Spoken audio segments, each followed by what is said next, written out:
The night she tore the ledger's page was the same night the furnace gave out, so there I stood. 57, retired school principal, breath fogging in my own den, listening to the paper rip like it was my heart. Smell of cold ashes lingered as my fingers found the ledger's worn spine still whole until then.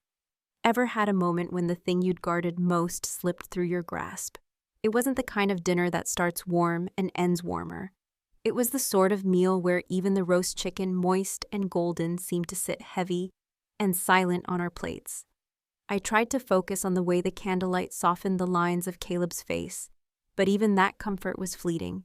Taryn's fork scraped across her plate with a sound sharp enough to cut through the tension that thickened the air. "It's our money," Taryn declared, her voice steady, measured as if this had been the natural conclusion all along, as if we'd sat here nodding and agreed that the savings I'd set aside over decades were simply part of a communal pot to be stirred at her discretion. The words hung there heavy as a stone dropped in a still pond.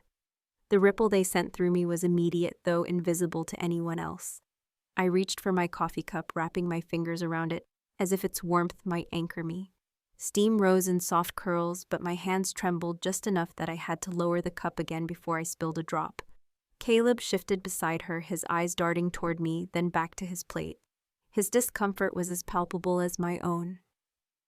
But unlike me, he didn't seem to have the words or the will to push back. I could see the tight set of his jaw, the slight tremor at his temple, a man caught between the woman he'd chosen and the father who'd raised him. I didn't answer, not right away. My mind reeled back through years, no decades of choices, the overtime shifts, the vacations we'd postponed, the nights Martha and I stayed up late at the kitchen table, bills spread between us like a game of strategy we couldn't afford to lose. Every dollar that ledger represented had a story, a sacrifice, a moment where I chose duty over ease. I glanced at the corner of the dining room, where the built-in shelf held Martha's worn Bible. Tucked beneath it, invisible to anyone but me, was the ledger. Its spine was frayed corners, dog-eared but intact. That little book had been my compass, through storms and calm seas alike. Taryn mistook my silence for agreement.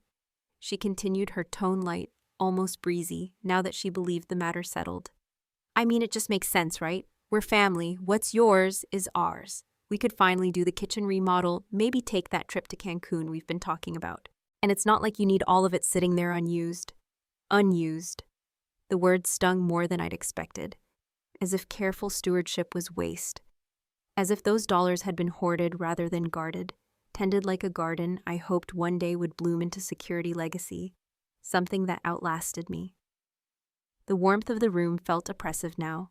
The framed photos on the wall, Caleb at 6, grinning beside a fishing pole, Martha holding a birthday cake with too many candles to count, seemed to watch me, waiting to see what I would do. I forced a small smile, the kind that doesn't reach the eyes but keeps the peace. "I'll think about it," I said, my voice low enough that I wasn't sure Taryn even heard. She beamed, pleased, and turned the conversation to holiday plans, as if the subject were settled. Caleb relaxed a fraction, his shoulders dropping, but I didn't hear a word of it. My thoughts raced, my pulse loud in my ears. The coffee had gone cold, forgotten beside my plate. The night outside called to me, cool, dark, honest, in its quiet. "I'm going to step out for some air," I said softly, pushing back from the table. The legs of my chair scraped against the floor, loud in the hush. I didn't wait for acknowledgement. The porch was a relief. The autumn night wrapped around me, crisp and bracing. I inhaled deeply, the scent of wood smoke from a neighbor's chimney mingling with fallen leaves. My heart still pounded, my hands shoved deep in my pockets, as if I could contain the tremor that started somewhere deep inside. The moon hung low, casting silver light across the yard, where Martha once planted her tulips. The beds were empty now, untended like so many things since she'd passed. I stood there longer than I intended, listening to the distant bark of a dog, the hum of tires on the road beyond. When I finally went back inside, I moved quietly. Taryn and Caleb had retreated to the den, their voices low television murmuring in the background. The ledger called to me not in words, but in the weight of responsibility it carried. I took it from its hiding place, fingers tracing the soft leather, the torn corner I hadn't noticed before tonight. A small rip, but it felt symbolic somehow. I slipped it into my coat pocket, the familiar bulk reassuring against my side, and stood for a long moment, heart still racing, knowing this was just the first step on a path I hadn't planned to walk. Dawn broke hazy, the kind of gray morning that makes you wonder if the sun's forgotten its duty. I stood alone on Main Street, hands deep in my coat pockets, staring at the shuttered storefront I'd passed 100 times without letting my gaze linger. The old bookstore, Martha's bookstore, or at least the one she dreamed of bringing back to life. The wooden sign above the door, closed since 2011, creaked as the breeze tugged at its rusted chain. Dust coated the window panes, turning the inside into shadows upon shadows. I could almost see Martha there arranging displays, fussing over shelves, losing herself in the smell of new pages and the comfort of quiet. My breath clouded in the chill as I stepped closer, touching the glass with the tips of my fingers. It was cold like the stone markers in the cemetery, where I visit her each Christmas. A lump rose in my throat, but I swallowed it down. Grief had taught me to do that well. I didn't stay long. The street was empty except for the scattered remains of last night's windpaper cups, a torn flyer advertising a lost dog, a single glove. The river's scent reached me faintly clean and damp. I turned toward the bank. The lobby was warm, the smell of polish and old paper greeting me like an old acquaintance. I filled out the withdrawal slip with fingers that didn't want to stay steady. The pen scratched across the paper louder than I expected, or maybe my ears had grown too used to silence. When I handed the slip across the counter, the young teller smiled politely. No questions asked. Just another piece of paper, just another man managing his affairs. With the envelope tucked safe inside my coat, I walked to the diner on the corner, needing the ordinary comfort of coffee in a chipped mug and the smell of bacon on the griddle. The place hadn't changed in 30 years, cracked vinyl booze, faded pictures of fishing tournaments on the wall. A bell that jingled when the door opened. I chose a booth by the window where I could see the bookstore's sign swinging gently. The waitress brought my coffee without asking, black as sin, and twice as bitter, just how I like it. Mind if I join you? The voice was familiar, warm tinged with gravel from years of cigars and small-town council meetings. Walter, I said, managing a smile. Of course. He settled across from me, his cane propped against the table, tapping lightly as he adjusted his seat. We sat in companionable silence for a bit, sipping coffee, listening to the hum of the fridge motor and the sizzle from the kitchen. Finally, he spoke. Saw you looking at that bookstore. I nodded. No point denying it. Martha's dream, he said softly. I stared into my cup. She always said every town needed a place for its stories. Walter looked out the window, his reflection worn and thoughtful in the glass. I let our church's funds slip away, he admitted after a moment. Didn't fight hard enough when they wanted to use it for that parking lot. Regret's a heavy thing to carry, Emery. His words hit me in the gut. I knew that weight already felt its familiar drag. I didn't want to add to it. We paid our bill, he insisted on covering mine with a wink, and stepped out into the crisp air. Together we walked past the bookstore. The sign creaked again as if joining our conversation. Walter's cane tapped a steady rhythm on the sidewalk. You could do it, you know, he said. Doesn't have to be big, just enough to start.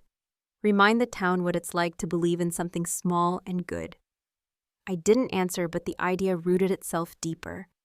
That afternoon, I found myself back at the bank this time, meeting with the manager. We spoke quietly in his glass-walled office, the kind that tried to look private but never quite succeeded. My heart thudded as I signed the pledge committing part of my savings to repairs for the bookstore's roof and windows. The pen felt heavy, the scratch of it on the paper final and real. A mix of fear and relief filled me, like stepping onto a bridge you weren't sure would hold, but knowing you had to cross. Outside, the sun broke through at last, casting pale gold on the worn bricks of Main Street. I walked slower, breathing easier, though the weight in my pocket reminded me this was just the first step. That evening, as I stood at my kitchen sink, rinsing a solitary plate, my phone buzzed. A text from Taryn. Dinner tomorrow, we should talk. I stared at the screen thumb hovering over the keyboard. Outside, the breeze rattled the shutters and the moon slipped behind a cloud. Taryn's eyes flicked to my jacket, her gaze sharp and fleeting, but enough to make my heart skip. I knew what she saw, the slight bulge where the ledger rested inside, tucked close, a weight both physical and invisible. She said nothing at first, but I recognized the glint in her eye, the beginning of suspicion, of questions she hadn't yet found the words to voice. The air in the room felt thick, despite the slow, steady whir of the ceiling fan. Late summer heat clung to the walls, mingling with the scent of lemon polish I'd used that morning, a habit from years of trying to keep order where I could. The sun had begun its slow descent, casting long slants of light through the blinds, striping the floor in gold and shadow. Caleb stood in the doorway, his hand resting on the frame as if it grounded him. He hesitated, caught in that familiar pull between loyalty to his wife and the need to keep the peace. His eyes met mine briefly. Soft questioning before he looked away, pretending interest in the mail stacked neatly on the hall table. "I was just wondering." Taryn began, her tone light, but her words deliberate, about that account you mentioned a while back. The savings. She swirled the ice in her glass, the clink of it loud in the hush. "It's silly, I suppose, but I've been thinking it would be good for us all to have clarity. You know, family transparency." I smiled, small and practiced. "Of course," I said, steering the conversation as gently as I could. "But today's hardly the day for it. How's that new project of yours, Caleb?" The hospital expansion. He latched onto the change of subject like a man thrown a rope. "It's going well," he said, too quickly, too eager to leave the other topic behind. "Busy but rewarding. We broke ground last week." Taryn listened, but I could see her mind ticking behind her polite nods. She wasn't finished with the matter. That evening, restless, I found myself at the diner. The same cracked vinyl booth, the same faint smell of burnt toast clinging to the air. Walter slid into the seat across from me without asking, his cane hooked over the back of the booth. "You've got the look of a man carrying more than he should," he said, studying me over the rim of his coffee cup. I managed a wry smile. "Feels that way." He didn't press. Instead, he talked about a friend of his, who'd once hidden money from his own family, meant for a good cause, only to die before he could see it through. "His kids fought over it for years," Walter said softly. "Legacy isn't just what we leave, it's how we leave it." His words settled in my chest. Heavy but true. That night back home, I stood in my study, with the ledger in my hands. The spine was still firm despite the years.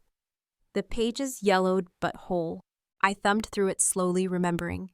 Every line of ink told a story of double shifts of holidays worked, of corners cut, so we could save for what mattered most. The house was quiet, but for the ticking of the old clock on the mantel, Martha's clock. Its steady rhythm matched my breathing as I slid the ledger back into its place. But this time, I didn't leave it in the jacket. I placed it carefully inside Martha's Bible on the shelf, pressing it between the pages, as if her memory might guard it better than I could. The next day, Taryn stood in the doorway of my study, arms folded, determination in her stance. "I think it's time we review the family records," she announced, her voice firm, "for everyone's sake, so there's no confusion." My heart thudded, but I kept my face neutral. "Of course," I said quietly, though I knew the battle had begun. That evening, as the sun bled out across the horizon and the lamp cast its warm glow on the worn Bible, I ran my hand over the cover one last time. I could only hope it stayed hidden, that the past I guarded so carefully wouldn't be torn apart by the future pressing in. The sound of paper tearing was soft, almost gentle, as if the world wanted to spare me the violence of it, but it cut deeper than any shout, any slammed door. I sat still in my chair, watching as Taryn yanked the ledger free from its hiding place. The corner of the cover catching on the worn edge of Martha's Bible, the page beneath, giving way with a reluctant sigh. Her face was flushed not with fury, but with the heat of discovery, the thrill of having found what she'd been hunting for. There was triumph in her eyes, a gleam that made my chest tighten, though I kept my breathing slow, my expression calm.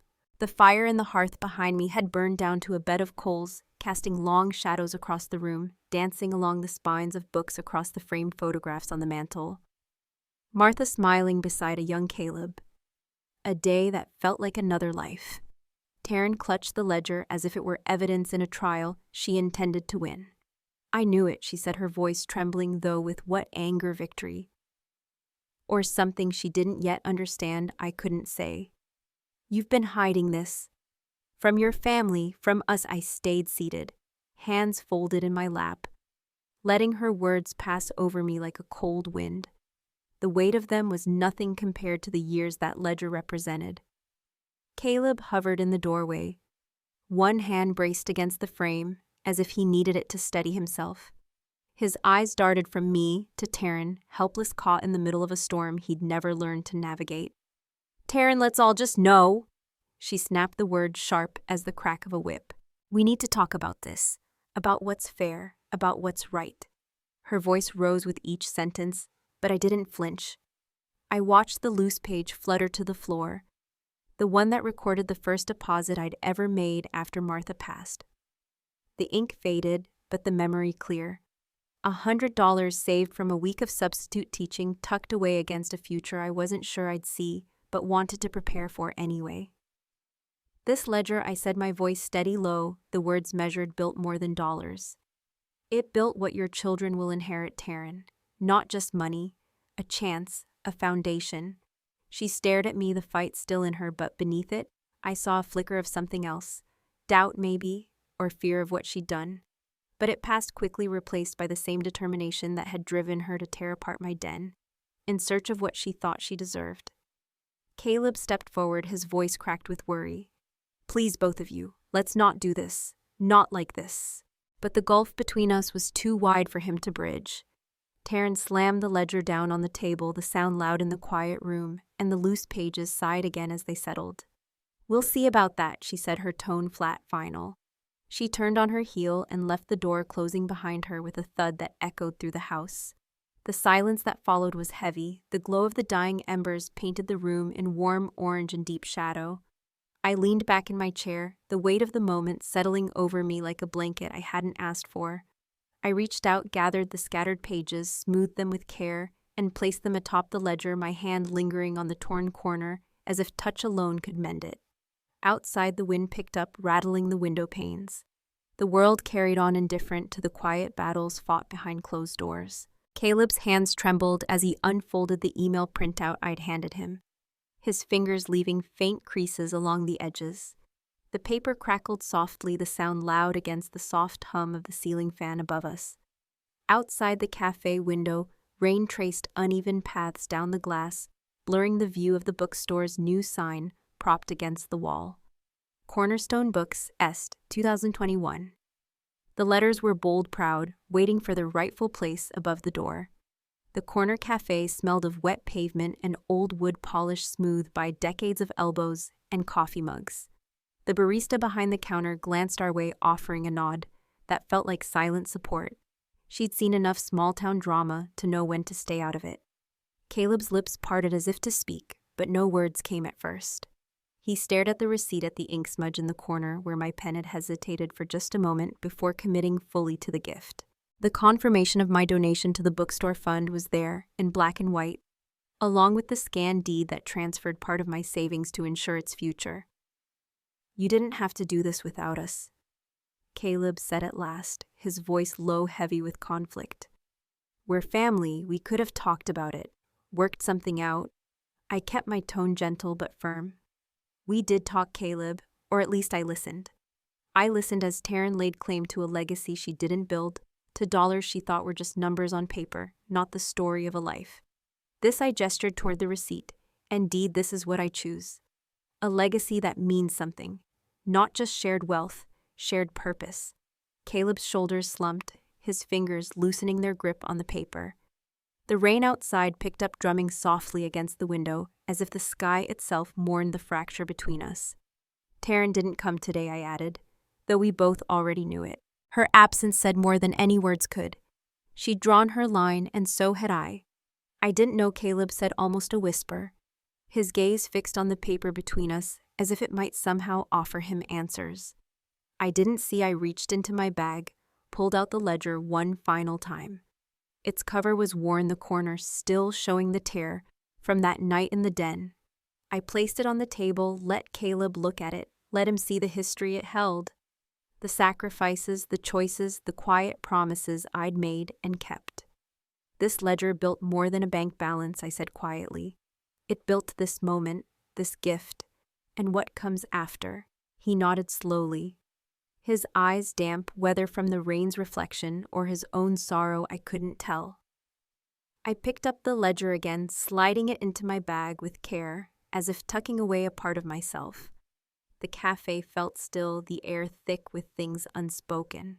The rain tapped harder against the glass as Caleb finally broke the silence, his voice soft, regretful. I wish I'd seen this sooner, and so did I. The door creaked open, the sound soft but sure, like a sigh of relief. Fresh paint gleamed beneath the morning sun. The soft blue Martha always said made a place feel like home. I stood on the sidewalk, the summer breeze tugging gently at the bunting strung along the storefront, the scent of fresh lumber and sawdust mingling with the sweetness of wildflowers that lined Main Street. Neighbors gathered their chatter, a low hum of anticipation, of curiosity, of shared pride. I smoothed the front of my shirt fingers, lingering on the small ribbon pinned there, Martha's favorite shade of yellow. My heart beat steady, not with nerves, but with a quiet sense of rightness. I caught sight of them then, Caleb and Taryn standing at the back of the crowd. Caleb's hands were shoved deep in his pockets, his expression unreadable at first, but his eyes never left me. Taryn stood slightly apart, arms folded, but there was no defiance in her posture today. Just watchfulness. Maybe even a hint of something softer. Walter appeared at my side, his cane tapping lightly on the pavement as he came to stand with me. His grin was broad, his eyes bright. "You did good, Emery," he said. Voice low enough that only I could hear. "Real good." The mayor said a few words, but I barely registered them. When it was my turn, I kept it brief. The words had lived in my chest long enough, they didn't need embellishment. "This place," I said, my voice carrying in the quiet that followed the mayor's speech, "is for all of us. Built from what mattered most, from the stories we lived and the ones we'll tell here. Thank you for letting me be part of it." Applause rose warm and genuine. A breeze lifted the loose ends of the ribbon as I took the scissors offered to me, their handles cool in my hands. With one clean cut, the ribbon fell away and the cornerstone bookstore was open. Inside, the scent of new shelves mingled with the older soul of the place, the creak of floorboards, the soft glow of afternoon sun through tall windows. Behind the counter, framed in glass, hung the ledger. Its worn cover, the torn corner, the pages yellowed with time. The page with Martha's handwriting, the list she made of books to order, if she ever had the chance, was displayed beside it. A reminder of beginnings dreamed and now at last fulfilled. Walter clasped my shoulder, steadying me as much as congratulating me. I nodded, my throat tight, my eyes drawn again to the crowd filtering inside. And then I saw them. Caleb's eyes glistened, and when they met mine, he gave a small, almost imperceptible nod. Taryn lingered at the edge, hesitant, but as the crowd moved, she approached, voice soft, almost tentative. "Maybe we could help," she said, not quite meeting my gaze at first, then looking up. "If you'll let us." The sunlight glinted on the glass frame behind the counter, catching the faded ink of Martha's list. The door swung gently in the breeze, as if welcoming the idea of second chances. Evening shadows stretched long across the porch, striping the boards with bands of gold and deepening blue as the last light of day slipped behind the trees. The air smelled faintly of fallen leaves and wood smoke from a neighbor's chimney, crisp and clean in a way that only autumn manages. Walter handed me a chipped mug of tea, his gnarled fingers brushing mine in a quiet gesture of companionship. The steam rose in slow spirals, fogging my glasses before I took them off and let them rest in my shirt pocket. We sat side by side on the porch steps, the creak of the old wood beneath us as familiar as breath. Inside, light spilled from the bookstore's front windows, casting a warm glow onto the sidewalk. The murmur of voices drifted out, mingling with the rustle of dry leaves skittering across the pavement. Then I heard it, Taryn's laughter, clear, unguarded, floating out through the open door as she read to the group of children gathered inside. It startled me in the gentlest of ways, that sound, a reminder of what could be, of what once was. Walter lifted his tea, sipping slowly, watching the night settle. After a while, he spoke, his voice low, carrying the weight of memory. "You know," he began, his gaze fixed on the horizon, where the last blush of daylight lingered. "I once stayed quiet when I should have raised my voice. Let the council redirect the community center funds. I told myself it wasn't my place to interfere, but I knew better, and I've carried that regret like a stone in my pocket ever since." His words found their mark. I let them settle before answering. "Martha wouldn't have stood for that," I said, my voice soft, thoughtful. "She had a way of speaking up that didn't stir up dust, but still got things done." Walter chuckled, the sound dry, but warm. "That she did. Quiet courage, that's the hardest kind. The kind that lasts." I cradled my mug, feeling the warmth seep into my hands, into my chest, into the places where old wounds had lived too long. For a while, we simply sat listening. The creak of Walter's rocker kept time with the soft clink of ice settling in a glass inside. The porch light flickered to life, casting a pool of soft yellow that pushed back the dark just enough. A breeze stirred, carrying the scent of damp leaves and distant rain, and the world felt still, as if it held its breath alongside us.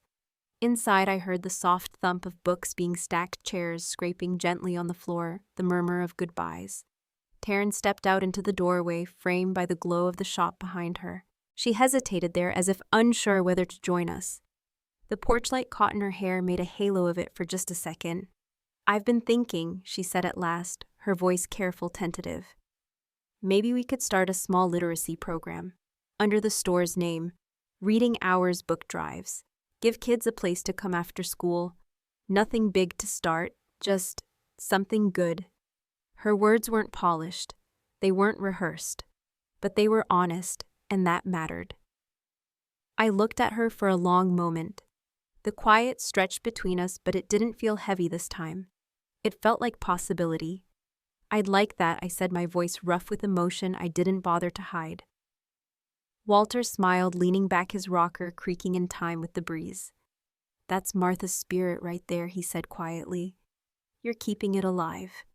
The door opened again and Caleb stepped out, crossing the porch to stand beside his wife. He slipped an arm around her shoulders, drawing her close. His eyes met mine, open, hopeful, as if seeing a bridge he'd thought too broken to cross.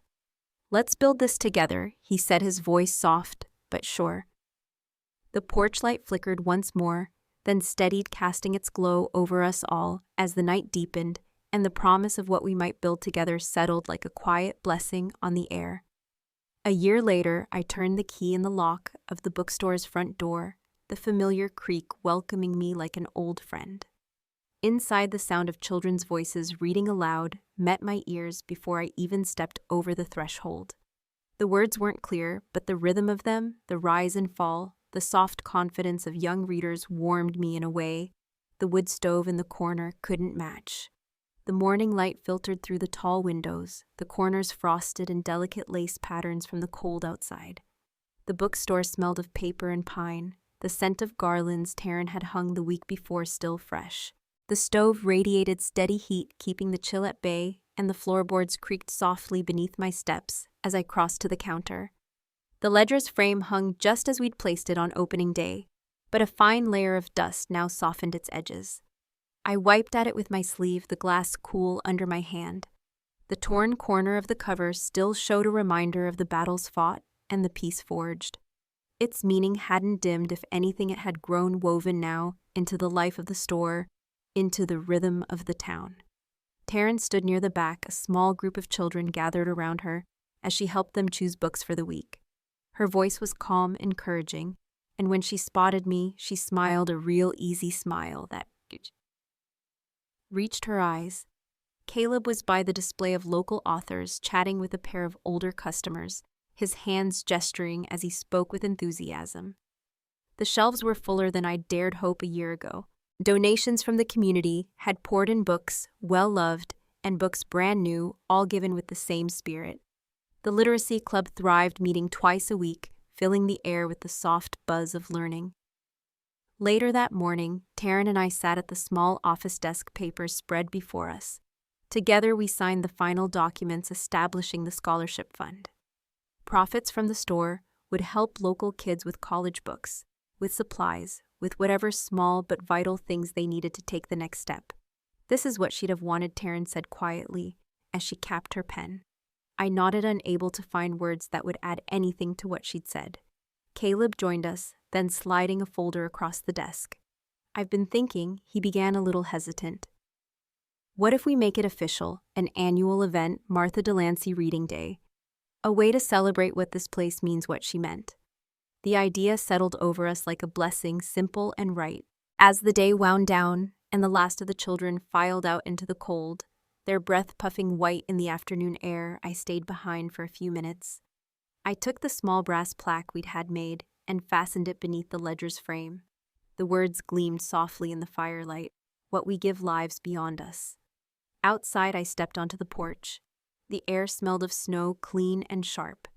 The first flakes had begun to fall, catching in my hair, dusting the shoulders of my coat.